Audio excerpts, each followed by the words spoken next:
Bonsoir amis de Pépitor, bienvenue comme d'habitude sur notre chaîne. Comme d'habitude, on commence par notre petit disclaimer pour vous rappeler que dans aucun cas, nous ne donnons des conseils sur cette chaîne. Ce sont juste des échanges entre particuliers. Ensuite là, vous avez tous les endroits où vous pouvez nous retrouver, Twitter, notre email, notre page internet où vous trouverez tous les produits, Mika, Tino, Tradosaur. Et également le séminaire de Barcelone avec l'excellent Active Trade qui nous accompagne encore cette année lors de cet événement. Ce sera le 17, 18 et 19 novembre 2023 à Barcelone. Voilà, donc on a fait un peu notre petite promo et on se retrouve avec les invités du jour qui ne sont ni plus ni moins que les célèbres mousquetaires. Avec en haut à droite Ricardo Trading. Bonjour Richard, comment vas-tu ? Ça va très bien, un nouvel épisode encore. Voilà, spécialiste fondamental, macro, géopolitique, technique, un peu tout, voilà. Voilà. Jardinage et Voilà, modes et travaux, c'est pour l'été si vous commentateur, voulez. Ouais. commentateur sportif aussi. Voilà.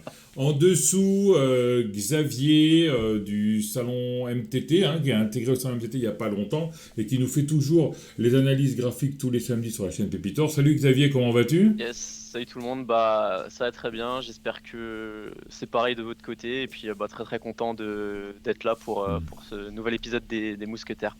Et en bas à gauche, c'est Pierre Verret, notre partenaire historique de Pépitor, qui suit Pépitor depuis le début. Merci d'ailleurs depuis 2020, si je ne dis pas de bêtises.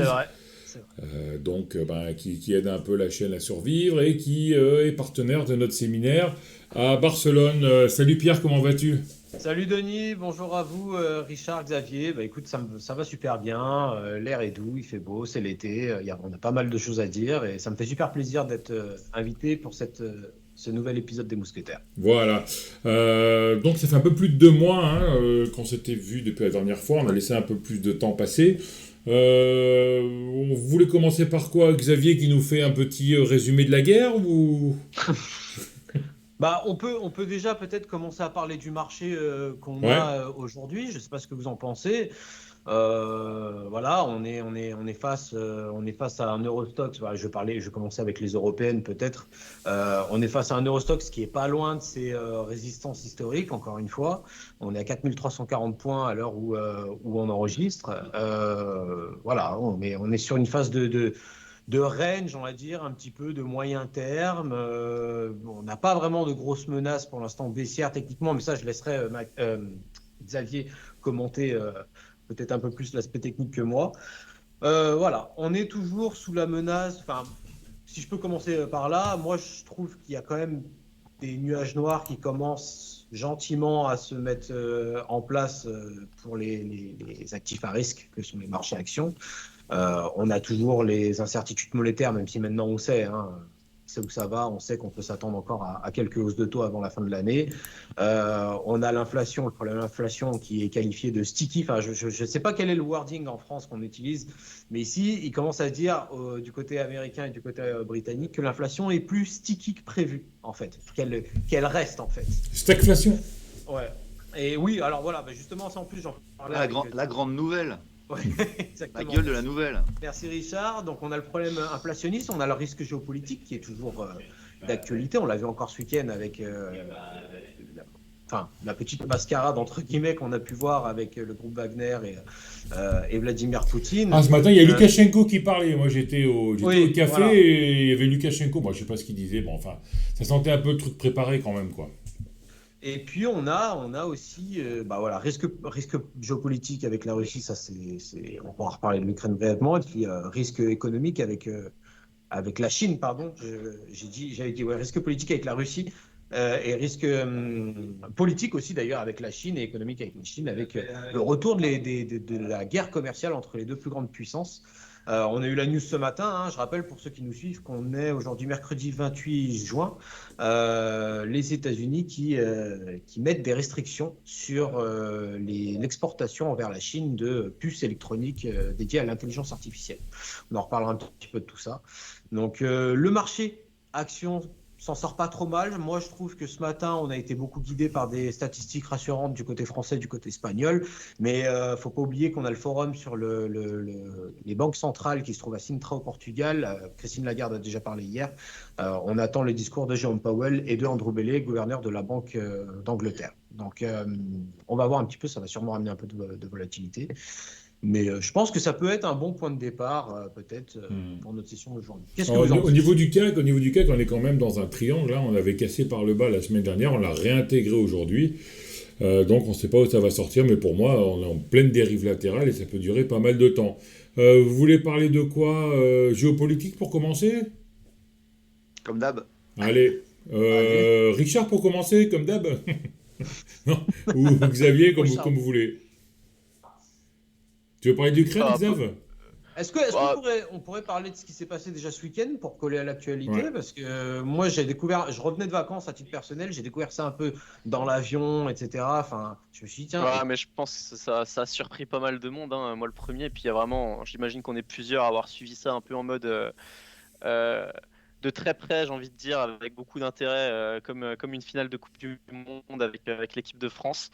Non, mais ouais, bah donc concrètement, il y a, bon, ça date pas d'hier, mais il y a des grosses tensions. Il y avait des grosses tensions entre le chef de Wagner, enfin disons Prigojine et donc le chef de Wagner, Prigojine et le ministre russe de la Défense, On peut rappeler ce Shoigu, que si je c'est dis pas. Wagner, Xavier? Bah, Wagner, ouais, c'est une milice, c'est un groupe non étatique, donc c'est une milice de mercenaires financés en partie par l'État russe, en partie par Prigojine et d'autres, j'imagine d'autres oligarques, au service de qui veut bien les payer, notamment, bah là, ils interviennent sur plusieurs théâtres au niveau mondial, hein. Il y a l'Ukraine, il y a le Mali, il y a la Syrie. Donc toujours un petit peu dans l'intérêt quand même aussi de l'État russe, quoi. Bon, après c'est une milice russe, donc ceci explique cela. Donc bah, ils étaient très présents récemment en Ukraine. C'est eux qui ont pris Bakhmut, grosse bataille qui a fait pas mal de morts pour au final pas un énorme gain stratégique. C'est juste voilà pour rétablir un petit peu les faits. Et en fait bon, ce qu'il faut savoir par rapport à cette milice là, c'est que Prigojine et le ministre de la Défense, donc Prigojine, le chef de Wagner, et Shoigu, le ministre de la Défense en Russie, ne peuvent pas se blairer et ça date pas d'hier. Et puis bon, il y a eu pas mal de voilà, il y a eu pas mal de manquements lorsque pardon la milice Wagner était sur le théâtre à Bakhmut, notamment l'armée russe qui a fait défaut pour leur livrer des munitions, voire on parle même aussi des fois de certaines, comment je peux dire, de certains tirs amis qui auraient pu être empêchés. Il y avait Et du voilà, choléra après, aussi, il y avait du choléra aussi quand ils ont fait exploser le barrage. Il n'y avait plus d'eau potable et il y avait des risques de choléra, je crois, hein. Vendredi dernier. je sais pas, mais en tout cas, ça n'a rien à voir avec. Je crois que ça n'a rien à voir Si, c'est avec. pour ça que Wagner, en fait, il avait un peu, parce que bah, il les laissait complètement, ils avaient plus d'eau et il y avait des risques de contagion de choléra, si je dis pas de bêtises, hein, avec Oula. le- Alors ça, j'ai pas, ça, je suis pas au courant, mais pour revenir vraiment sur le vif du sujet et ce pseudo coup d'État ou tentative de coup d'État qui a eu lieu le week-end dernier, voilà, j'imagine, je sais pas, expliquer pourquoi Wagner a décidé Prigojine a dit c'est le moment pour montrer un petit peu les muscles, pour prendre Rostov, donc Rostov qui est Rostov sur le Don, qui est la base, disons la base arrière, la base opérationnelle de l'armée russe concernant les opérations en Ukraine. Et partant de là, bah, ils avaient un petit peu la voie ouverte direction Moscou, un petit peu trop ouverte à mon goût, hein. Je pense que Richard voudra compléter après par rapport à ça. Je pense qu'il y a pas mal de choses, de détails qu'il a repérés. Et bon, bah, ce qui s'est passé, c'est qu'ils ont avancé, voilà, un convoi de plusieurs centaines de véhicules qui a avancé direction Moscou, assez facilement, bizarrement, sans vrai. Bon, il y a quand même eu des morts bah, des deux côtés, hein. Il y a eu des hélicoptères qui ont été détruits. Il y a eu, enfin voilà, c'était pas non plus. Ils n'ont pas fait semblant, quoi, les mecs, j'ai envie de dire. Et du coup, ben, ça s'est fini aux portes de Moscou, où les deux camps ont décidé comme par hasard, d'éviter un bain de sang, de dire bon, Ouais. tout le monde rentre chez nous, on a montré les muscles, c'est fini, on a vu, je sais pas, est-ce que c'était juste un coup de force de Wagner qui voulait montrer les muscles et montrer un petit peu, bon, Poutine, faudrait que tu nous prennes peut-être un petit peu plus en considération par rapport aux décisions de ton chef d'état-major, et voilà, et puis d'un autre côté, Prigojine qui savait peut-être bien que quoi qu'il arrive, si vraiment il déclenchait une bataille à Moscou, il serait perdant quoi qu'il arrive, hein, parce que bon, l'armée russe en face, c'est quand même, enfin voilà, Wagner c'est 25 000 hommes ou mieux, l'armée russe c'est beaucoup plus. Voilà, je sais pas. En tout cas, visiblement, si vraiment c'est vrai et qu'il n'y a pas de, comment je peux dire, de manipulation derrière tout ça, ça montre quand même une certaine faiblesse de l'État russe. Ça, c'est clair et net, quoi. Et puis ce matin, il y a eu Alexandre Loukachenko qui a dit, Ouais. qui donnait l'asile politique à Wagner s'il arrêtait ses bêtises contre Moscou. Alors, il faut savoir, Loukachenko, L'asile politique en Biélorussie, ouais. Non, mais Ouais. Ouais, c'est- voilà, Moi, j'ai fait un long monologue. Je vous laisse compléter un peu, les gars. J'imagine qu'il y a pas mal de petits éléments que j'ai oubliés. Enfin, c'est quelque chose de très complexe, hein. J'essaie vraiment d'aller tout droit de manière très simple, mais j'imagine qu'il y a, voilà, Alors, ouais, je faut, sais faut pas. savoir, Loukachenko, parce que moi je suis pas mal allé dans mon ancienne vie en Biélorussie, Loukachenko n'a jamais réussi à être président de la Russie. C'est l'une des familles les plus riches, parce que Poutine était encore plus riche. Donc en fait, Loukachenko est parti en Biélorussie et ils se sont séparés. Donc la Russie normale, et la Russie blanche, donc la Biélorussie, pour Loukachenko. Mais en fait, les Biélorusses sont russes et ce sont vraiment des frères et tout. Et le fait de dire que Loukachenko donne l'asile politique, etc., bah, c'est une grosse manœuvre de Moscou, quoi, hein, tout le monde le sait. Hein. Voilà. Ouais. j'avais vu un truc passer sur effectivement quand Xav avait dit ils arrivent devant Moscou et ils font on va peut-être pas y aller. Mm. Pourquoi Poutine négocierait alors? Et j'ai vu un truc passer où un mec disait que sur la route de Moscou, Wagner a pris une base militaire nucléaire et aurait pris des armes nucléaires. Et c'est là que Poutine a dit bon, on négocie. Parce que je vois pas Poutine négocier, ou alors je pense qu'il est en train d'empoisonner toutes les rivières qui seront autour du mec pour qu'il y passe, quoi. Enfin, on connaît Poutine, on sait très bien comment il fait. Voilà, on verra bien. Il y a une autre solution, c'est moi qui me turlupine toujours, c'est la manipulation des Ukrainiens en faisant croire à tout ce stratagème pour pouvoir sortir les Ukrainiens de leur terrier, quoi. Mhm. Ah, mais la Ce serait manipulation des Russes. un grand montage au plus haut niveau pour que les Ukrainiens attaquent et qu'ils dévoilent leur position. Voilà donc pour la guerre russo-ukrainienne. Tu voulais dire quelque chose sur Taïwan, Richard, non? Ouais, j'ai vu un truc sur Blinken, je sais plus quoi, c'est le secrétaire, je sais pas quoi. Enfin bon, bref, un mec important aux États-Unis qui a été en Chine et qui a dit texto, nous sommes pour une seule Chine. Mm. Les Américains seraient pour la réunion Taïwan, machin. Mais à côté, ils disent l'inverse. Ils mènent, je sais pas ce qu'ils font. Je sais pas s'ils sont entendus avec les Chinois sur l'histoire de Taïwan. Mais il faut avoir entendu ce propos-là parce que ça a été dit volontairement, ça. C'était sur Taïwan ou Hong Kong?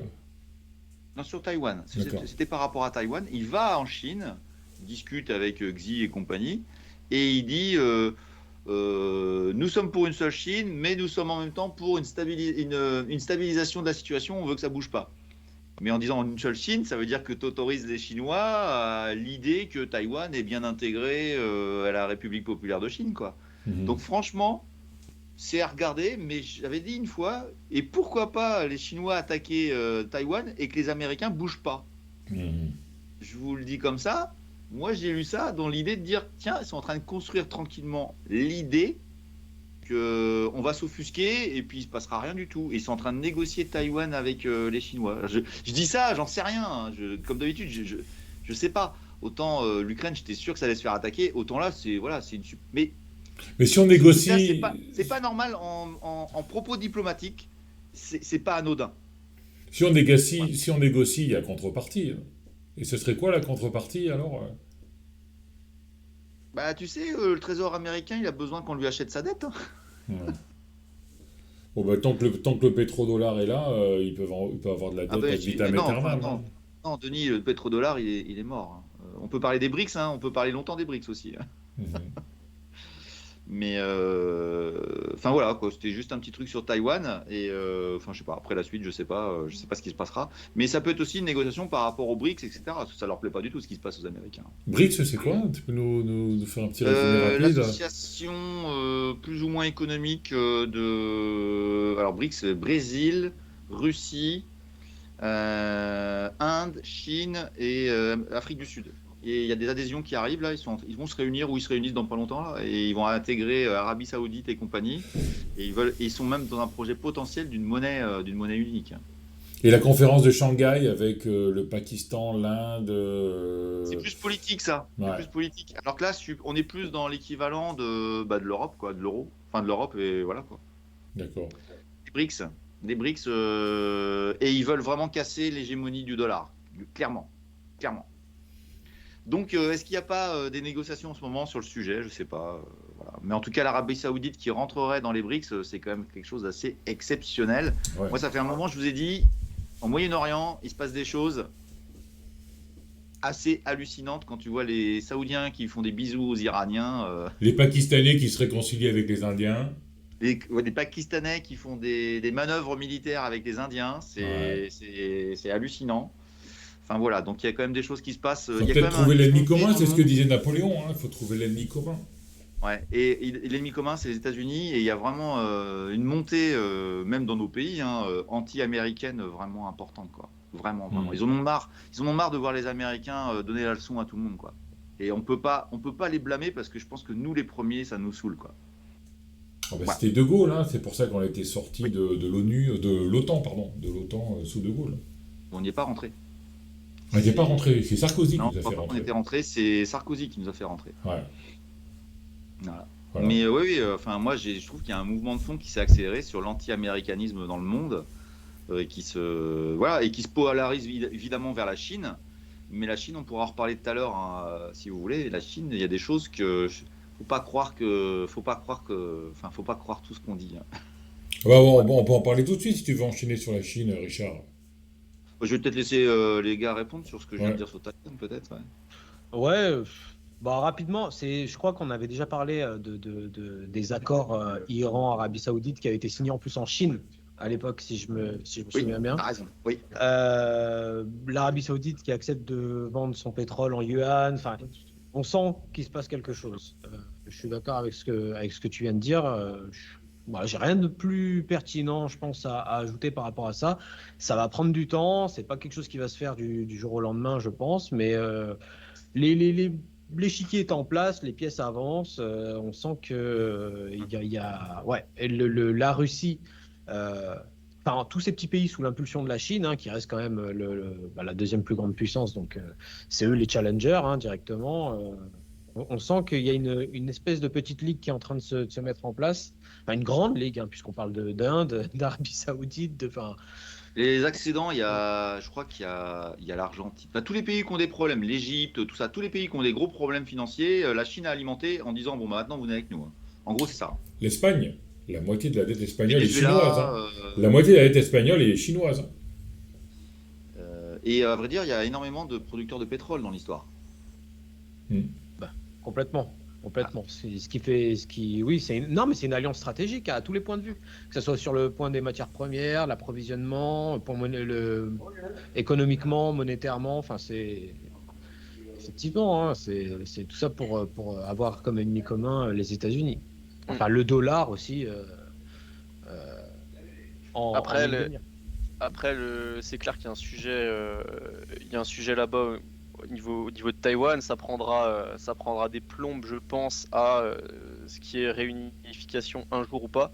Par contre, moi, je ne crois absolument pas à la prise entre guillemets militaire de Taïwan par la Chine parce que ça peut se faire différemment, hein, ça peut se faire politiquement, ça peut se faire. Enfin, moi je pense que c'est plus probable que ça se fasse comme ça que militairement parce que bah, militairement c'est tout simplement, enfin, pas dire impossible, mais il faudrait des moyens dantesques que les Chinois n'ont pas et n'auront peut-être n'auront peut-être probablement jamais pour faire ça, je veux dire, enfin, il faudrait prendre l'île en 2 jours, il faudrait des centaines de milliers d'hommes, accepter de subir aussi des centaines de milliers de pertes, parce que Taïwan c'est un petit pays, mais c'est pas le Luxembourg, quoi. Je veux dire, il y a une vraie armée, il y a une vraie, ils ont beaucoup de matériel, il y a beaucoup, c'est un, comment dire, d'un point de vue défensif, c'est quasiment impossible à prendre comme ça facilement. Il faudrait vraiment accepter de subir énormément de pertes. Pour ça que je crois pas trop comment je peux dire, à la prise de pouvoir militaire. Moi, je crois plus comme l'a expliqué Richard, éventuellement un jour, peut-être les États-Unis qui vont lâcher Taïwan pour X ou Y raison, ou qui vont se mettre d'accord avec les Chinois pour des intérêts. Pour leur propre intérêt et vendre un petit peu Taïwan, je sais pas, mais la prise de pouvoir militaire, moi je le vois pas comme ça. Voilà, c'est tout ce que j'avais à dire pour. Après, je vous invite éventuellement à creuser ce sujet derrière. On peut parler de la Chine maintenant, Richard, si tu veux.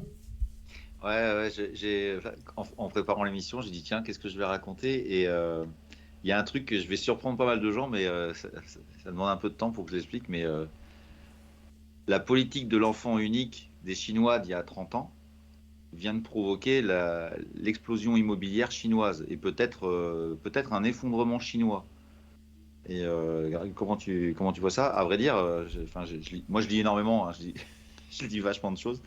Et la politique de l'enfant unique provoque des chiffres en démographie chinoise qui sont complètement hallucinants. C'est-à-dire que la population chinoise n'a pas bougé. On va admettre que c'est vrai, ce qui est totalement faux, hein. La population chinoise baisse, mais de manière importante. Et quand tu regardes les chiffres, il y a un mec qui avait fait des calculs et tout ça, il a dit mais si tu appliques clairement ce qui s'est passé dans la politique de l'enfant unique, ça veut dire que l'espérance de vie des gens en Chine a tellement explosé qu'il n'y aurait quasiment eu aucun mort depuis 30 ans en Chine. C'est ce que j'ai, ouais. Exceptionnel, ça veut tout dire. Donc les chiffres sont totalement faux et la Chine est en chute démographique. Mais par-dessus le marché, il faut savoir qu'il y avait un tri qui était fait, j'ose même pas dire comment ça s'est passé, c'est une dictature et il faut pas oublier que les filles sont faut pas oublier, il faut le savoir, c'est que les filles ont pas du tout été privilégiées dans l'histoire. Donc je vous laisse deviner quand une petite fille naissait ce qui se passait. C'est ignoble, mais c'est ce qui s'est passé en Chine. Et aujourd'hui, il y a des hommes pour travailler dans les champs. Il y a un déséquilibre démographique très important dans les populations jeunes à même de faire des enfants aujourd'hui. Un très grand déséquilibre entre hommes et femmes. Il y a très peu de femmes pour beaucoup d'hommes. Et il se trouve qu'il y a une culture chinoise très ancienne qui est une sorte de dot que doit amener l'homme vis-à-vis de la femme avec qui il va se marier. Et il s'est créé un phénomène de concurrence entre les hommes d'avoir la plus grosse dot. Et la plus grosse dot, c'est constitué non pas en argent, mais en immobilier. Et tu te retrouves avec des hommes qui arrivent devant une femme pour la séduire, avec 3, 4, ouais, mais l'autre il en a 6. Et à vrai dire, ils ont acheté des appartements, les mecs, juste pour avoir une femme, de manière mais absolument phénoménale. Et aujourd'hui, en faisant exploser la bulle immobilière actuelle, on se retrouve avec des hommes qui ne peuvent plus accéder à certaines femmes. Ça, c'est le premier point. Il y a un deuxième axe qu'il faut entendre, c'est que les femmes qui ont survécu, les enfants, les petites filles qui ont survécu à ça, se sont entendues toute leur enfance dire que tu es une rescapée et il n'est pas bon d'être une femme en Chine, ce qui est parfaitement entendable. Donc elles sont arrivées à l'âge adulte où elles sont en âge de procréer en ayant cette peur bleue d'être enceinte d'une fille. Et si tu réagis comme une mère normale doit réagir, qu'est-ce qui s'est passé dans cette génération qui a subi ça? C'est que les femmes chinoises aujourd'hui en âge de procréer ne veulent plus faire d'enfants parce qu'elles ont peur d'avoir une fille et qu'elles en subissent ce que leurs mères ont subi avant. Résultat des courses, la natalité chinoise est en train de s'effondrer, mais s'effondrer de manière hallucinante. Et aujourd'hui, la bulle immobilière n'est due qu'au fait que les hommes ont acheté des biens pour pouvoir se marier et ils n'ont pas obtenu. Et ça est tout en train de péter. Et moi, je vous le dis, hein, dans mes livres de géo, quand j'étais gamin, c'était le Japon qui allait prendre le dessus sur les États-Unis, etc. On sait où on en est rendu, le Japon, même si ça va beaucoup mieux au Japon aujourd'hui. Et on est en train d'écrire la même chose sur la Chine, mais moi, pour l'instant, c'est toujours les États-Unis qui sont les dominants. Et je vous le dis, pour moi, la Chine, sur un sujet qui est absolu, qui est la démographie, la Chine est au pied d'argile, mais vraiment au pied d'argile. voilà, je sais pas si vous avez compris tout ce que j'ai raconté, mais voilà, c'était intéressant de dire ça.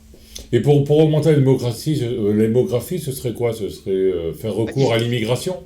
Ils ont arrêté cette politique de l'enfant unique. Ils proposent maintenant l'autorisation. C'est un truc de fou, hein, mais c'est une dictature. 3 enfants, mais il se trouve que les stats sont claires. Apparemment, il y a pas, la chute de natalité continue à cause des phénomènes dont je viens de parler. Donc je vous dis pas, il y a les gens quittent les usines pour retourner dans les fermes pour aller s'occuper des anciens parce que il y a pas d'EHPAD là-bas. Hein, etc. Et vous avez un phénomène aujourd'hui qui est un fort déséquilibre qui se crée en Chine entre la population qui est en âge de procréer et de travailler, qui a d'autres occupations, quoi. Ouais, donc il faut faire monter l'immigration. C'est comme ça qu'on arrive à des gros flux d'immigration. Il faut de la main-d'œuvre en fait. C'est un peuple qui n'accepte pas vraiment l'immigration. Donc, je sais pas si tu as envie d'aller en Chine, mais moi j'ai pas trop envie d'y aller, quoi. Toi peut-être pas non plus. bon, Voilà, je vous laisse.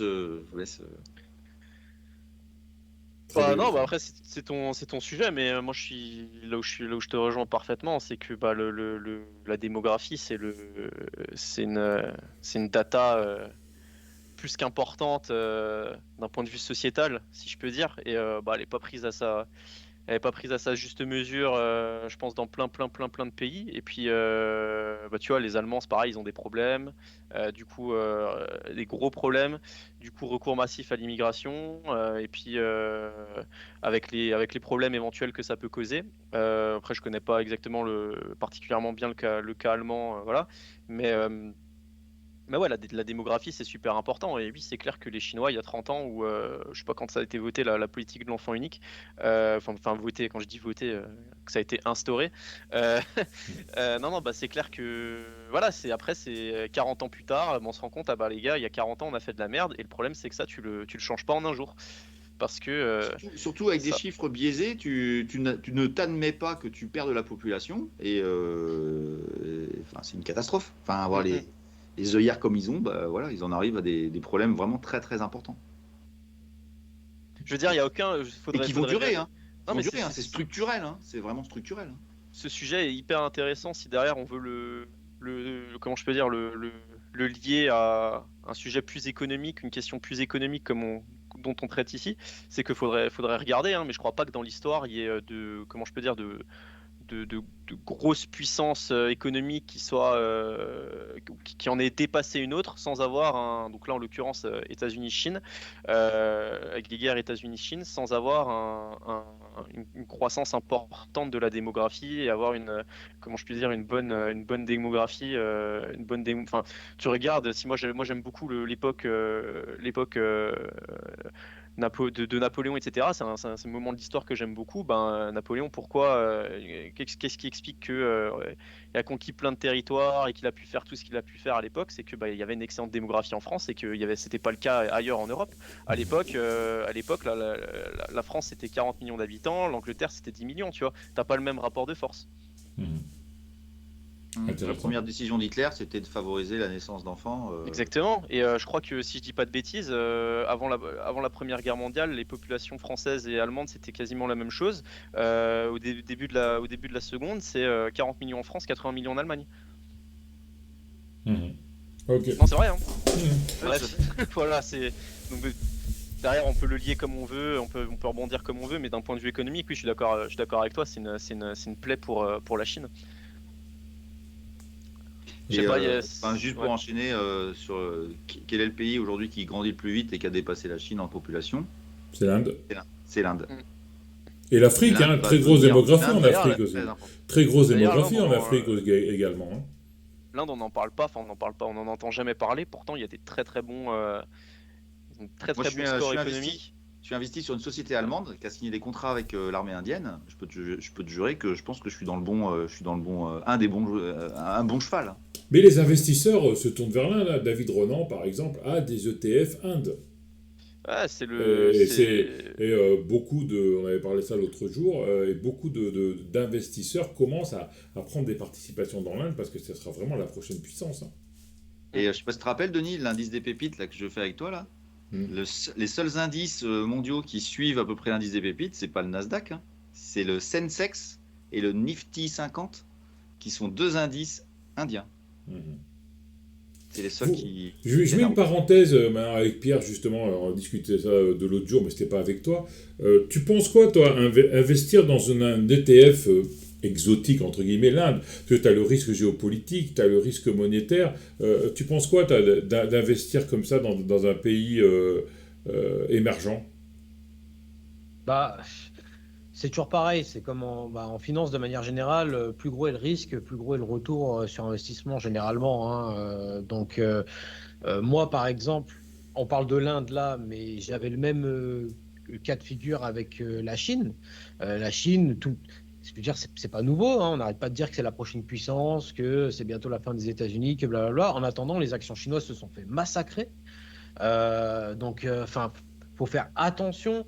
En fait, avant d'y aller, moi je suis pas contre s'exposer à ces marchés-là, mais il faut le faire de manière raisonnable, en étudiant bien son terrain, en étudiant bien les risques monétaires. Faut bien se rendre compte qu'on n'est pas du tout dans les mêmes zones économiques et que, enfin déjà, en plus la Chine c'est un peu plus particulier que l'Inde parce que il y a quand même un aspect ultra manipulé, ne serait-ce qu'au niveau de la monnaie. Je veux dire, c'est pas des qualités qui attirent des investisseurs quand la monnaie elle-même est complète. Alors, vous allez me dire, la Fed fait pareil, la BCE fait pareil, mais quand même, ce qui se passe avec le yuan, le renminbi, on est dans d'autres sphères. Donc, ça peut être bien, mais il faut vraiment être un expert de ces dossiers-là. Moi, je vous recommanderais pas d'aller. Enfin, quand on Moi non débute plus, en je suis d'accord avec toi. Je n'étais pas d'accord avec David, d'ailleurs, l'autre jour. Qu'est-ce qu'il disait, David? Que lui s'investissait en ETF Inde. Et moi, je disais, et c'était un autre intervenant qui disait qu'il était investi en ETF Brésil. Et moi, je disais, ouais, mais tu as le risque Forex. En fait, je vous posais la question, toi qui es spécialiste du Forex, tu pourrais nous expliquer un peu le risque des monnaies dans ces pays? De toute façon, le Forex, ça impacte toutes les classes d'actifs, hein, Ouais. mais c'est vrai que quand tu as quand tu un taux qui peut changer de manière significative d'une journée à l'autre, quand tu as des dévaluations qui sont faites, quand tu as, je veux dire, c'est pas des... Un investisseur, lui, veut le maximum de stabilité. Généralement, il va rechercher un cocktail, un savant mélange de retour sur investissement et de risque. Donc après, chacun a son appétit pour le risque. Mais moi, par exemple, c'est marrant que tu me dis ça parce que c'est vraiment une situation que j'ai vécue sur le plan personnel. Je suis super intéressé par la conjecture économique en Chine. Et je suis d'ailleurs très content que Ricardo ait soulevé l'aspect démographique parce que je trouve qu'on ne le soulève pas assez souvent. Je pense que la Chine, ça peut être une source d'opportunités futures pour plein de raisons. On en a évoqué certaines, notamment avec les BRICS, avec ce qui se passe avec le yuan qui commence à être une des monnaies les plus utilisées, que ce soit pour le pétrole, pour l'achat d'autres métaux, de matières premières, etc. On sait que c'est quand même comment dirais-je, l'usine du monde depuis déjà un moment. Il y a de la croissance, il y a pas mal de choses qui sont très prometteuses, hein. C'est eux les premiers, parmi les premiers demandeurs de pétrole, de métaux industriels, de terres rares. Enfin, ça, je reparlerai de ça avec Xavier tout à l'heure. Justement, on a pas mal de choses à dire sur ces sujets-là. Mais la question qui se pose, c'est oui, mais alors, est-ce que vraiment, en tant qu'investisseur, j'ai envie d'aller m'exposer sur des actions chinoises avec le risque politique et monétaire non significatif qu'il y a dans cette zone-là, ou est-ce que je vais peut-être plutôt essayer de me positionner autour, à savoir notamment, comme on en reparlera avec Xavier tout à l'heure, sur les matières premières directement. Voilà, moi, franchement, alors l'Inde, je vous avoue, je ne vais pas parler de ce que je ne connais pas, je suis pas non plus. Je connais Sensex et Nifty dont vient de parler Ricardo, je connais quelques valeurs, mais je ne suis pas un expert, notamment du cadre légal et monétaire en Inde. Alors la roupie, pour information, sur 3 ans, elle avait dévalué de 10% par rapport à l'euro. Je me rappelle, j'ai fait une émission sur ça sur ma chaîne. Ouais. Et j'avais regardé, c'est pas si instable que ça la roupie, hein. Oui, mais voilà, mais après, regarde, Mais Ricardo, c'était négatif, hein, on est d'accord. même, on n'a même pas besoin d'aller aussi loin pour aller sur des zones un peu instables pour les investisseurs sur le plan monétaire. Regarde, tu vas en Turquie. Bah, je m'attendais à ce que tu parles de la Turquie. 650 points de base, ils ont augmenté les taux la semaine dernière ou il y a 10 jours. 650? Ouais, je veux dire, le même jour que la Banque d'Angleterre a augmenté de 50 points de base. Ouais, mais c'est des niveaux d'inflation. Non, mais t'imagines. On a une inflation de 90% en Turquie. Et alors, je fais de mémoire parce que j'avais vu ça avant. on était à 8% de taux d'intérêt. Donc si on passe à 14,5, enfin je sais pas, mais si Christine Lagarde elle faisait la même chose, mais ce serait de la folie quoi. Donc Moi, Et Erdogan est réélu. Hein. oui, alors je sais pas comment il a fait. Enfin, une petite idée. si, Mais, si, tu sais. Mais voilà, pour revenir un petit peu à la question, si je suis investisseur action, c'est moi, ça n'engage que moi, c'est ma façon de faire. Enfin, c'est ma façon de faire. Je pense que c'est un peu du sens commun.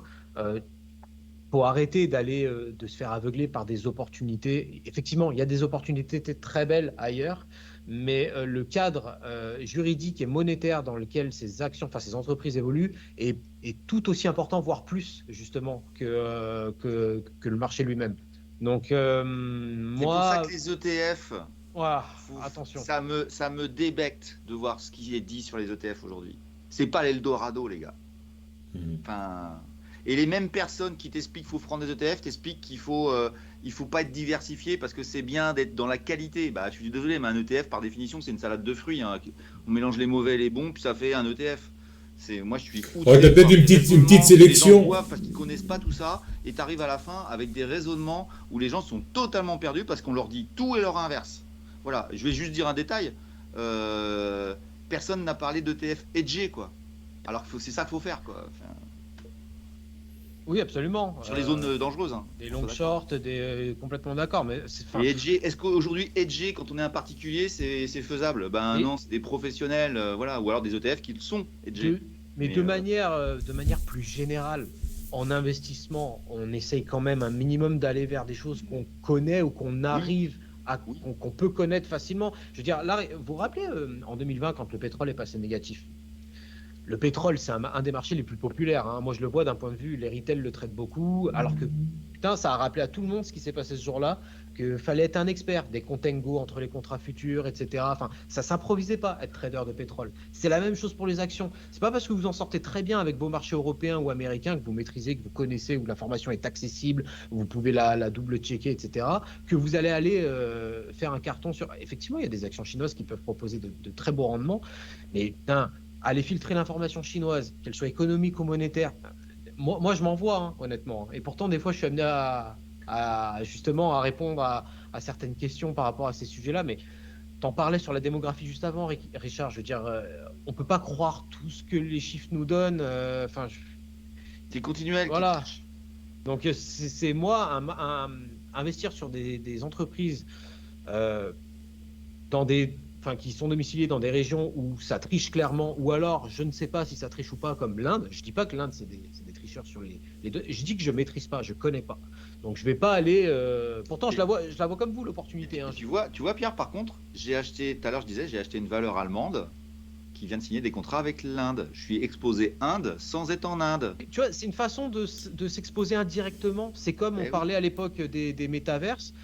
T'es pas obligé d'acheter des parts dans les métaverses pour t'y exposer. Tu peux acheter les monnaies, les cryptos qui sont utilisés dans les métaverses. Tu peux acheter les entreprises qui développent ces métaverses. Enfin, tu as différents layers comme ça d'exposition à ces marchés que tu peux utiliser pour protéger un peu de sécurité. Ouais, mais à chaque fois que tu prends un layer, tu perds du gain, quoi. C'est-à-dire que si tu veux... Soit tu perds du gain, si tu veux acheter de la matière première, tu n'achètes pas de la matière première, tu achètes la minière. Ouais, mais là, tu as d'autres paramètres qui rentrent en jeu, c'est la gestion de la minière, etc., des ressources, etc. Oui, mais Denis, l'investissement, ça se fait pas au petit bonheur la chance. Je veux dire, et le pire dans tout ça, Pierre, c'est imagine quelqu'un achète un ETF Inde ou un ETF Chine et il gagne.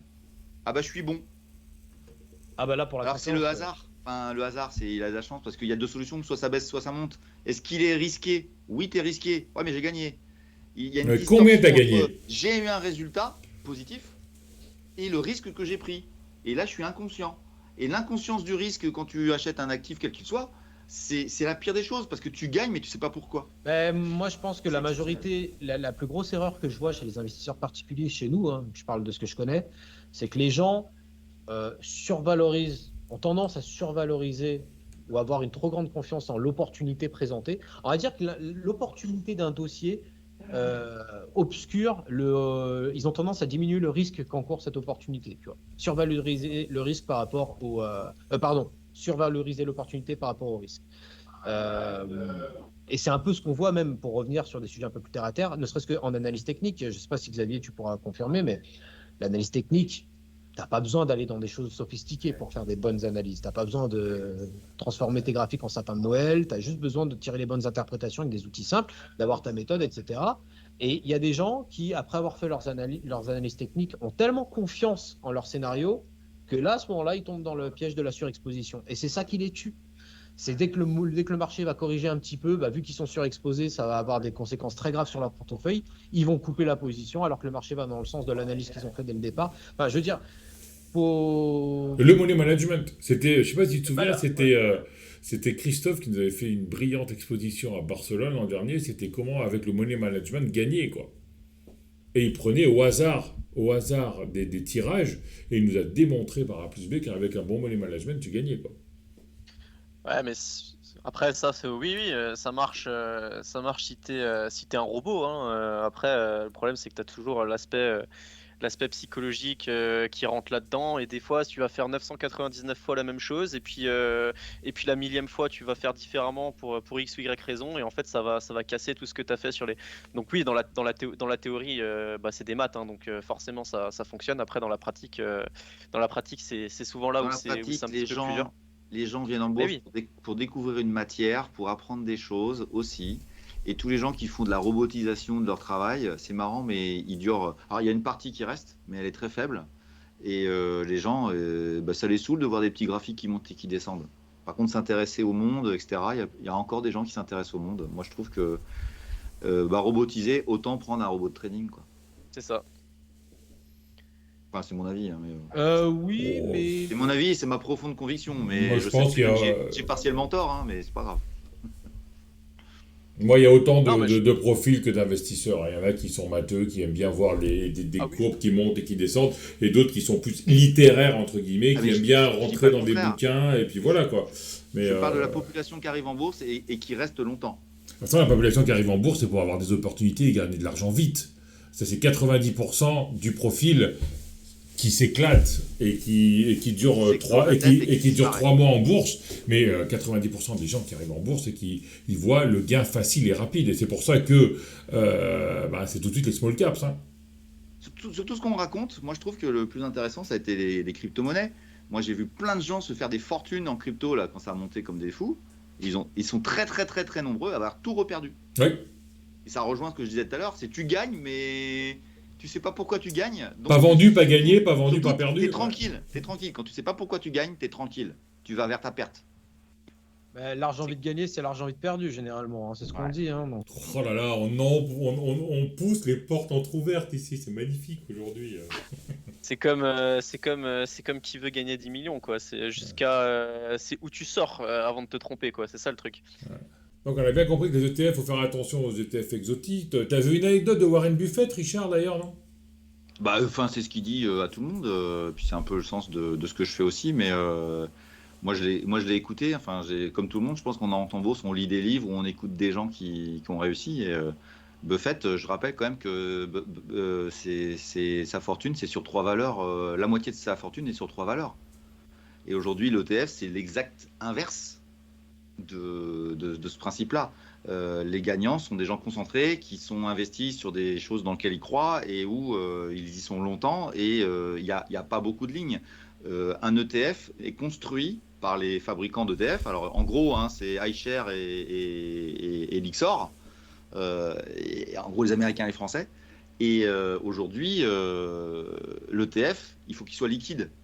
Donc on choisit pas, on fait pas un produit pour créer un ETF créer un produit synthétique de ce qui monte. On fait un produit synthétique de ce qui est liquide, parce que il faut que quand on rentre, on sort, on puisse avoir la liquidité en face pour pouvoir acheter et vendre des dossiers. Ce qui fait qu'il y a énormément d'ETF, notamment sur les ETF thématiques, pas les trackers, mais les thématiques, où tu retrouves continuellement Microsoft, Apple, etc.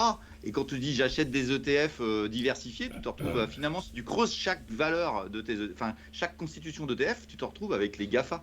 Ouais, l'an dernier, c'était ETF, intelligence artificielle, t'avais Apple, Microsoft, tout ça. Ouais. Et Google fait un peu de médecine, un peu de médical. Je peux certifier que dans un ETF thématisé sur le monde médical, la recherche médicale, tu es tranquille, il y a Google. À un moment donné, c'est une catastrophe. Pour moi, c'est l'inverse de ce que disent tous les gestionnaires de fonds. À côté, c'est pas interdit non plus d'avoir de l'ETF quand tu dis tiens, je veux m'exposer aux US. Si je veux m'exposer aux GAFA, bah, tu achètes effectivement un tracker sur le Nasdaq 100 et tu seras exposé GAFA. Mais le problème, c'est que les gens ne savent pas qu'ils font ça. Et c'est ça la difficulté. C'est pas le fait que je suis pour ou je suis contre, mais est-ce que tu sais ce qu'il y a dedans? Non. Est-ce que tu penses être diversifié? Oui. Est-ce que c'est la solution? Ben, les grands te diront non, c'est pas la solution. C'est d'ailleurs pourquoi tous les fonds de gestion aujourd'hui en Europe, avec la fameuse MiFID 2 ou MiFID 3, je sais plus, sont obligés d'avoir des proportions dans leur portefeuille qui soient minorées des plus grosses lignes qu'ils ont. C'est-à-dire que quand un dossier monte fort, ils sont obligés de vendre. Ils ne peuvent pas être surexposés sur certaines lignes, ce qui fait que les fonds sont des mélanges, une sorte d'ETF, quoi, finalement, où ils ne peuvent pas être surexposés. Résultat des courses, ils se plaignent tous de ne pas pouvoir s'exposer, et parce que la conséquence, c'est qu'ils n'ont pas de performance. Ils n'ont pas de performance. Et ils n'ont pas de performance parce qu'ils sont diversifiés. Donc, quand tu écoutes que les ETF sont l'alpha et l'oméga de l'investisseur futur, bah, j'en suis absolument pas convaincu. Ce qui n'interdit pas l'idée de dire je prends un peu de tracker sur le CAC 40. Un tracker, ça veut dire qu'on suit l'indice CAC 40 ou on suit le Nasdaq ou un autre indice. Mais sincèrement, allez-y, suivez le Nikkei. En 1989, il était au même prix qu'aujourd'hui. Hein. Donc, qui vous dit que demain, on va pas être sur le CAC 40 ou si c'est, je sais pas, le DAX ou j'en sais rien, se retrouve dans la même situation que les Japonais en 89 et où tu retrouves ton argent, enfin, vous savez compter, 34 ans plus tard. Tu as 25 ans aujourd'hui, tu vas retrouver ton argent à la retraite. 25 ans aujourd'hui, tu retrouves ton argent à la retraite. Moi, je veux bien qu'on s'expose en DCA et compagnie, ETF et bidule et machin, mais sur très longue période, je vous le dis, vous savez pas ce qui va se passer. Et celui qui prétend savoir le futur, bravo. Donc il faut être un investisseur actif, c'est ça? Toi, tu dis... Oui, moi je prône ça et j'ai trouvé le terme que je voulais, j'ai cherché longtemps, mais ça s'appelle l'investissement, moi j'appelle ça l'investissement dynamique, qui est dans l'idée qu'on est plus long qu'un trader, mais qu'on est plus court qu'un mec qui achète et qui ferme l'écran pendant 20 ans. Et au milieu, il y a des choses super à faire et voilà quoi. Richard, tu penses quoi des ETF sur matières premières?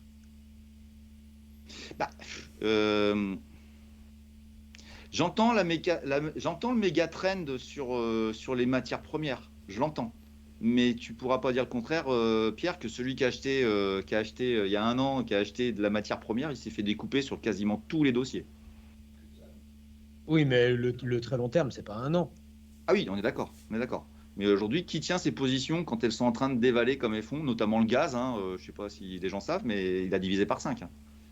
Voilà quoi. Donc est-ce qu'aujourd'hui on tient ça? Maintenant, pour accéder à ces matières premières-là, tu as différents leviers, soit les CFD, soit effectivement des ETF thématiques dans les matières premières en question.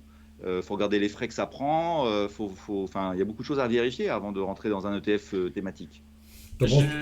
Personnellement, moi je suis plus partisan, et c'est encore, je suis toujours dans la même ligne. Moi je me suis exposé Inde en achetant une société qui a des contrats indiens. Si je veux m'exposer sur une matière première, je vais m'exposer à travers une action qui est concernée par le sujet.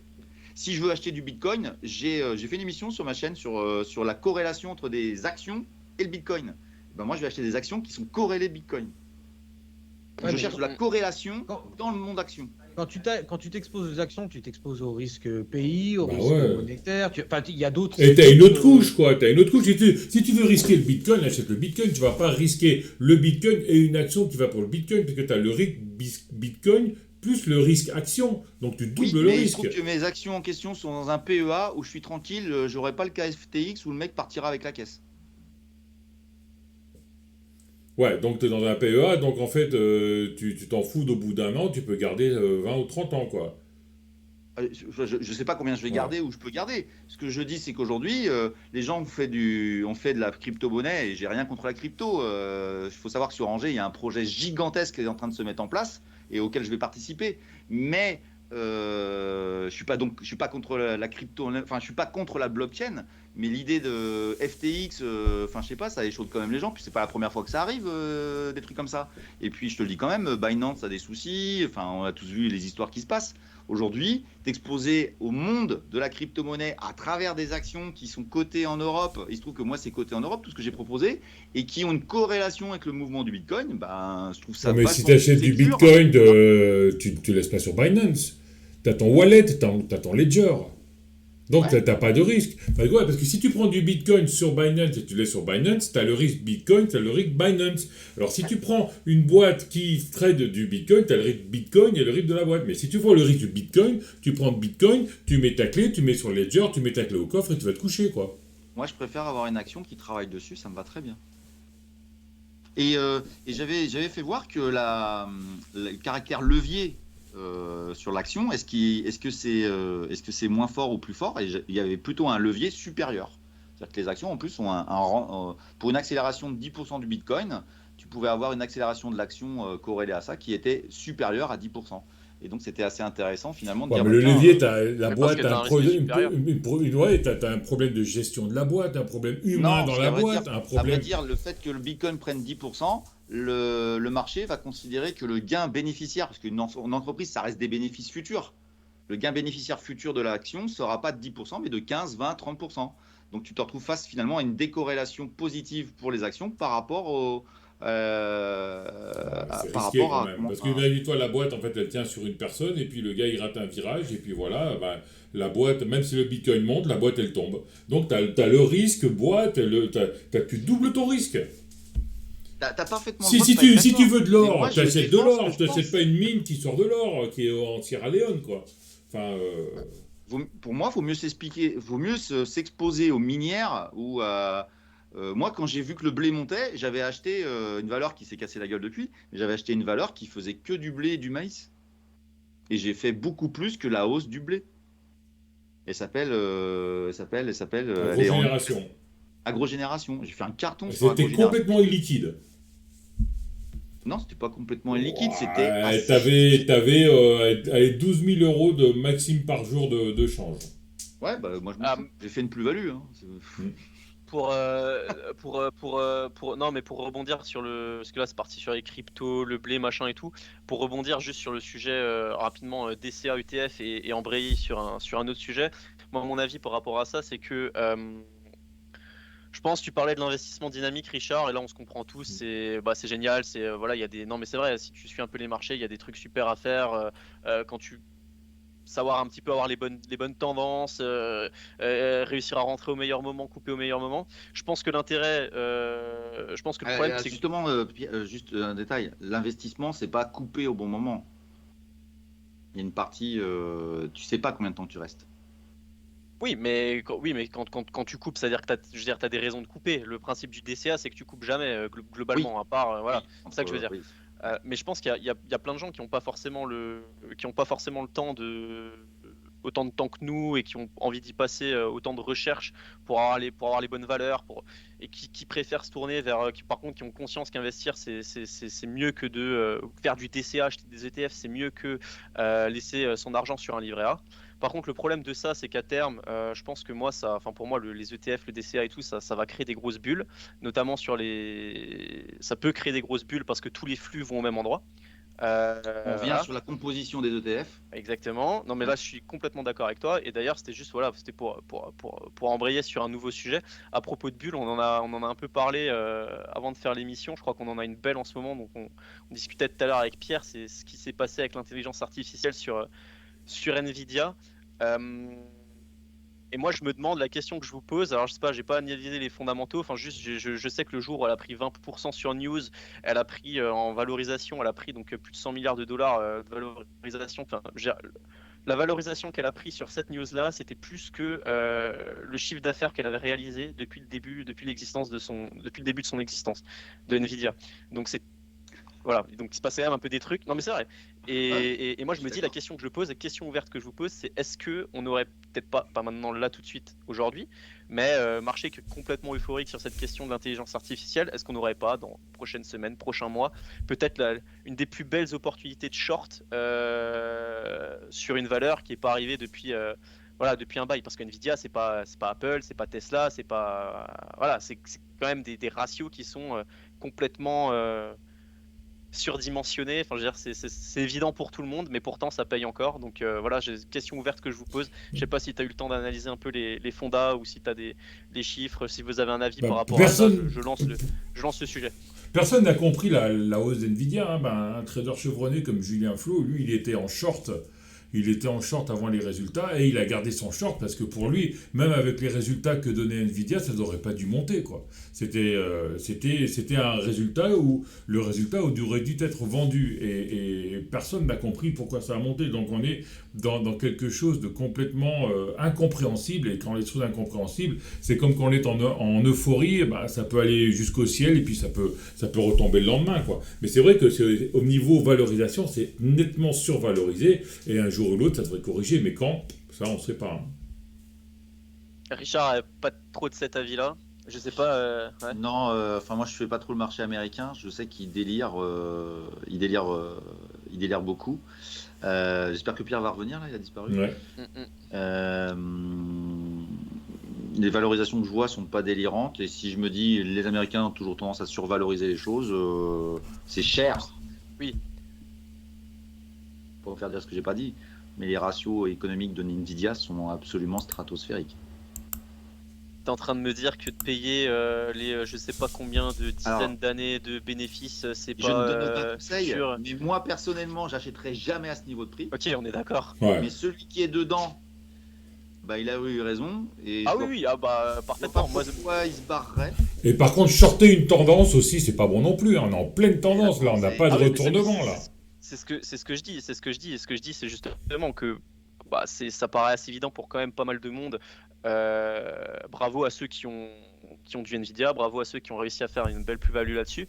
La question, c'est de savoir. Sincèrement, c'est pas excessivement cher de manière délirante. Okay. Toi, tu penses que c'est pas excessivement cher de manière délirante? Non, c'est pas excessivement cher. Je répète, je ne suis pas acheteur et j'achèterai pas à des niveaux de valo comme ça. Parce que moi, ce que j'estime, c'est qu'il faut acheter du pas cher et avoir des fondamentaux qui t'emmèneraient ça cher. Ok. Non, moi, si tu veux, je cherche ça. Je suis pas acheteur parce que c'est cher et que pour que ça aille à très cher, bah il y a une chance que ça aille aussi à un peu moins cher. Non, mais je reformule ma question. Ce qui a vraiment fait péter Nvidia, c'est qu'en gros, c'est quand il y a eu cette hype, enfin, d'ailleurs, on est toujours dedans, de l'intelligence artificielle, c'est qu'en gros, leur communiqué, ils ont dit que leur perspective de croissance était bonne parce que justement ils avaient le nouveau marché de l'intelligence artificielle qui s'ouvre avec une demande en processeurs, etc., pour faire tourner les bécanes, pour faire tourner les machines. Donc il y a vraiment cette demande là, tu vois, je sais pas, ça aurait pu être la bulle du jeu vidéo et ils auraient dit on a une demande de cartes graphiques qui est énorme, tu vois, je sais pas. Et en gros, moi ce que je dis, c'est que cette hype de la hausse qu'il y a eu par rapport à ça qui est disproportionnée, qui est plus dû au phénomène d'euphorie par rapport à l'intelligence artificielle. Ma question, c'est le jour où le graphique va commencer à se retourner et où, là, bien sûr, c'est super aussi, c'est tout ce qu'on veut, et que le marché va commencer à, reprendre un petit peu pied, est-ce que on n'aurait pas potentiellement une énorme opportunité de short sur Nvidia? C'est le timing. Tu sais très bien ce que je veux dire, c'est le timing, mais oui, Tesla a été monté encore plus de manière délirante sur des potentiels de chiffres qui sont arrivés. Et après, quand il y a eu la fin de la bulle Tesla, bah, elle a explosé, s'est effondrée. Je me rappelle, on avait discuté à un moment donné de Tesla qui se cassait la gueule et c'était trop cher. Et moi, je me disais non, c'est pas si cher que ça. Et ça a rebondi de x2. Au final, c'est quand même le délire américain qui est continuel. Là, on est aussi dans un délire américain, mais je trouve pas les chiffres délirants. Si tu associes à ça la psychologie de dire c'est le moment de l'IA, Nvidia est stratégiquement bien positionné dessus. Et puis, il y a un élément important, c'est que Nvidia délivre toujours ce qu'ils annoncent. C'est-à-dire que quand ils annoncent des chiffres, ils les tiennent et ils sont toujours supérieurs. Donc, il y a ce phénomène d'anticipation qui dit « Ouais, mais ils sont toujours en train de dire je vais faire tant » et ils font toujours plus. Donc, tu te retrouves à un phénomène d'accélération des cours de manière délirante. Un jour, tu auras raison, c'est peut-être là, mais c'est peut-être pas là. En tout cas, moi, d'être certain qu'il faut shorter faut shorter Nvidia, waouh! Absolument pas maintenant, hein, absolument pas maintenant. C'est pas du tout ce que je suis en train de dire. Je soulevais une question un petit peu plus à moyen terme, quoi, au vu de l'évolution récente. Oui, mais et si de pourquoi Nvidia cette grandit évolution. à la vitesse qu'ils annoncent et que en plus ils ont tendance à faire plus vite que ce qu'ils annoncent, ça veut dire qu'ils ont une progression encore plus forte. Bah, le prix devient pas si cher que ça. Et Tesla, il y avait quand même un autre avantage hein, de Tesla, c'est pour ça que ça descend pas. Hein. Comment s'appelle le patron d'NVIDIA? Comment s'appelle le patron de Tesla? Oui, bah, ça compte aussi. Donc, Ça. c'est pour ça que Tesla monte, hein, parce que c'est Elon Musk. Hein, on ne sait pas comment il s'appelle, le patron d'NVIDIA. Donc, Elon Musk, on sait il est un peu de partout, il bouge et tout. Et donc, c'est comme ce que tu disais dans ta présentation du séminaire l'an dernier. Hein, c'est la personne qui est à l'arène, hein, qui est importante. Hein. C'est comme ça qu'un dossier comme Renault s'est effondré il y a quelques années quand Carlos Ghosn s'est fait arrêter. Ah, c'est vrai. C'est vrai. Ouais. Et l'action Renault, elle était à 100 euros et l'action Renault était dite la moins chère de tous les constructeurs automobiles du monde. Et ben elle est tombée à 20 euros. Ouais. Parce que Ghosn est parti. Plus de projets, plus de meneurs, plus d'hommes emblématiques. Ouais. Elon Musk est emblématique. Je peux te jurer que le jour où il décède, où il a un accident d'avion, je sais pas, je peux vous jurer que ça va faire mal. Ouais. Un avis sur cette question, Pierre, du coup, enfin sur le sujet? T'as un micro en silence. Ah, c'est bon. Oui. Bah, le truc, c'est que Tesla, alors effectivement, par exemple, il y a l'effet Elon Musk, un dirigeant fort, etc. Mais faut dire aussi ce qui est. Là, sur la dernière année, putain, ils en délivrent des véhicules. Hein, ils en rentrent de l'argent. C'est plus, là, ils se font plus payer. Enfin, c'est plus de l'argent des subventions qu'il y avait il y a quelques années. Donc, effectivement, je suis d'accord un petit peu avec tout ce que vous venez de dire. Nvidia, pour revenir un petit peu sur le cas Nvidia, personnellement, moi, je suis acheteur depuis très longtemps. J'en ai mis en portefeuille, mais à des prix bien plus bas que ceux qu'on a aujourd'hui, évidemment. J'ai rien vendu, j'ai pas touché. Je suis dans cette phase un petit peu où effectivement, bah, j'attends de voir, hein, parce que là, même d'un point de vue technique, hein, Xavier, il n'y a rien enfin, je veux dire, on n'a pas On est enfoncé d'accord, le hein, c'est support, super on n'a aussi. pas, tu C'est vois, clair. ouais, voilà. Donc, mais je monitor la situation. Moi, Nvidia, c'est un dossier dans lequel je crois depuis longtemps, parce que ça fait partie d'un petit peu de ma stratégie, justement, bah, de rentrer en portefeuille des actions à plus long terme du secteur technologique. Alors, et sur le voilier, je vous dis pas d'acheter les GAFAM ou quoi que ce soit, mais de toute façon, ça rejoint un petit peu ce que je disais, il faut investir dans des choses dans lesquelles on croit. Et moi, l'accélération de la digitalisation des sociétés, j'y crois. La hausse de demande pour ces services-là, j'y crois. Alors c'est vrai qu'il y a eu la hype Nvidia au moment du Covid, avec notamment les mineurs hein, en crypto-monnaie, il y avait un besoin de cartes graphiques, etc. On l'avait vu, c'était dans la deuxième partie de 2020. Hype bulle qui a explosé direct derrière avec notamment le ban chinois hein, qu'on avait pu voir. Là aujourd'hui c'est autre chose, on parle de l'intelligence artificielle. Je vais pas dire que j'avais prévu ça, c'est pas vrai, je l'avais pas prévu, mais pour moi je pense quand même que les actions technologiques du secteur technologique, pas toutes, mais reste quand même attrayante sur le plus long terme. Je pense que la tech, ça reste une industrie florissante au même titre qu'ont été les industries pétrolières dans les années 60-70. Donc ça, c'est ma vision à moi, j'allais dire personnelle. Et c'est vrai que là, je vois ce qui se passe sur Nvidia. Une telle valorisation en si peu de temps, c'est... Parce qu'on disait, je le disais juste avant, l'argent vite gagné, c'est de l'argent vite perdu. Je m'attends à ce que ça dégonfle. Maintenant, est-ce que c'est un big short? J'en ai pas la conviction, je dis pas que c'est pas impossible. Encore une fois, dès qu'on commencera à enfoncer des supports, je prendrai des décisions sur mon portefeuille, ça c'est sûr. Mais voilà, un petit peu. En fait, je rejoins un petit peu ce que la philosophie, j'ai l'impression, de Richard, c'est-à-dire l'investissement long terme mais dynamique. Hein, c'est-à-dire qu'on voit les coups de stress. En plus, on a la chance, nous, de travailler dans cette industrie, de voir un petit peu les choses arriver. Donc voilà, faire des ajustements temporaires sur les portefeuilles. Mais pour moi, la tech, les métaux industriels, les terres rares sont des méga trends. Les comos, en général, sont un méga trend. Et donc voilà, pour l'instant, je garde mes actions Nvidia. J'ai eu la chance de les acheter à un prix très intéressant. Je les garde parce que la bulle, elle peut continuer à monter très très haut. On ne sait pas. On est en pleine euphorie, on ne sait pas jusqu'où ça peut s'arrêter. Ouais. Mais je maintiens, les ratios économiques purement simplement sont exceptionnels. Enfin, faut bien l'entendre. Même il peut y avoir un effet de bulle qui se dégonfle par rapport à l'intelligence artificielle, parce que je suis d'accord avec toi, Maxime. Maxime, pardon, je ne vais pas t'appeler Maxime. Je suis d'accord avec toi, C'est pas bon. Xavier. Je suis d'accord avec toi, Xavier, quand tu dis que c'est un phénomène de très court terme, c'est une hype, et que là, il y a tout un tas de personnes qui sont rentrées, à mon avis, tout un tas de retail qui rentrent encore maintenant, qui vont se faire défoncer par les institutionnels derrière. Je pense qu'il y aura un phénomène de distribution à un moment donné. Je ne sais pas vers quel support on ira revisiter, etc. J'en sais rien. Mais Nvidia, sans parler de cette turbulence court terme, ça reste un dossier pour moi, en tout cas au prix où je l'ai acheté, ça reste un dossier de qualité. Il n'y a pas de red flag. Voilà. Donc, je disais absolument pas le contraire. Moi, l'idée, c'est pas de tirer, c'était pas de tirer sur Nvidia en mode, c'est pas une belle entreprise. Qu'est-ce que ça fait enfin, comme ouais, que c'est une entreprise de merde ou quoi. C'était plus de voir comment je peux dire, le lien entre essayer d'avoir un peu plus d'informations sur quelle est la part de la bulle IA entre guillemets dans la hausse de Nvidia à court terme là récemment. Il y a l'idée de se dire derrière le jour où ça dégonfle, ça peut te dégonfler fort quoi. C'était ça la le. psychologie. je suis d'accord. Je suis d'accord. D'accord. Ah oui, on est voilà. C'était une question ouverte. Du coup, Xavier.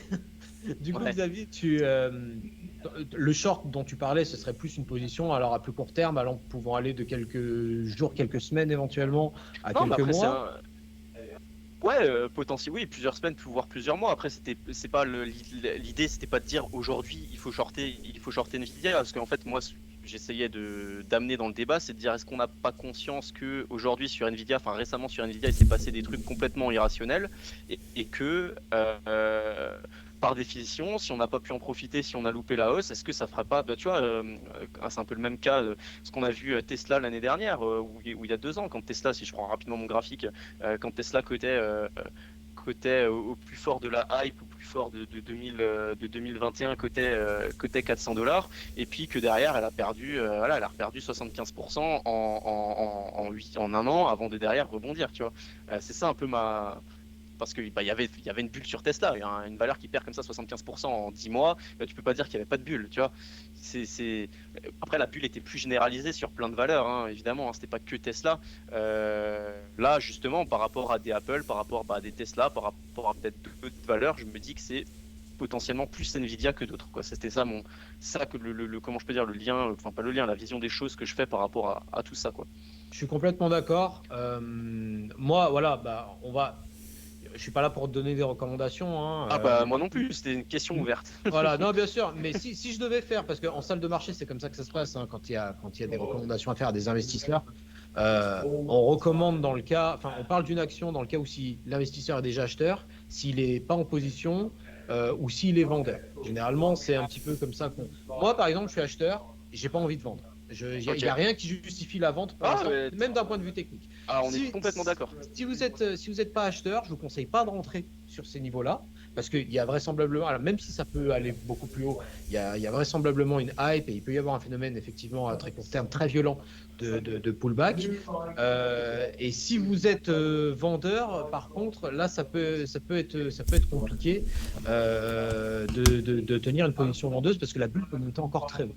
Donc faire attention, dès qu'on casse de nouvelles résistances, peut-être considérer à couper des positions, mais voilà, c'est à peu près comme ça que je situe un peu le cas Nvidia. On est d'accord. Ok, on peut fermer la première partie de l'émission macro géopolitique. On va parler du marché ou vous avez encore un point à soulever, messieurs? C'était déjà pas mal, hein. Ouais, on a fait pas mal de trucs, hein. Voilà, donc comme on a fait long comme d'habitude, demain vous verrez la suite sur les marchés avec l'excellent Pierre Verret de la non moins excellente société Active Trades. Voilà. Donc comme d'habitude, si vous avez aimé, mettez un pouce bleu, abonnez-vous à la chaîne et on se retrouve demain. Bonne nuit, ciao, changez de chemise, hein.